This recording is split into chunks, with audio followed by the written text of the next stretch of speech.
தேசத்தின் நீண்டகால கலாச்சார பரிமாற்றத்தை பலப்படுத்தும் கருவியாக மொழிகள் திகழ்வதாக குடியரசு துணைத் தலைவர் சி.பி. ராதாகிருஷ்ணன் கூறியுள்ளார்.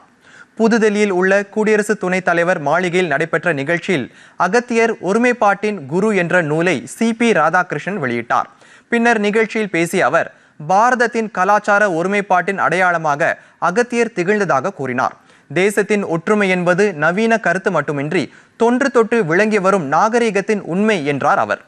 தமிழகத்தின் பொதிகை மலையும் காவிரியும் அகத்தியரை நினைவூட்டுவதாக குறிப்பிட்ட சி.பி. ராதாகிருஷ்ணன் தமிழ் இலக்கண வளர்ச்சிக்கு அவரின் அளப்பரிய பங்களிப்பு குறித்து எடுத்துரைத்தார். தமிழை கொண்டு வளர்ந்தவர்கள் அதிகம் என்ற போதிலும் தமிழுக்காக உழைத்தவர்கள் பலர் இன்றைக்கும் ஓரம் கட்டப்பட்டுள்ளதாகவும் குடியரசு துணைத் தலைவர் கூறினார்.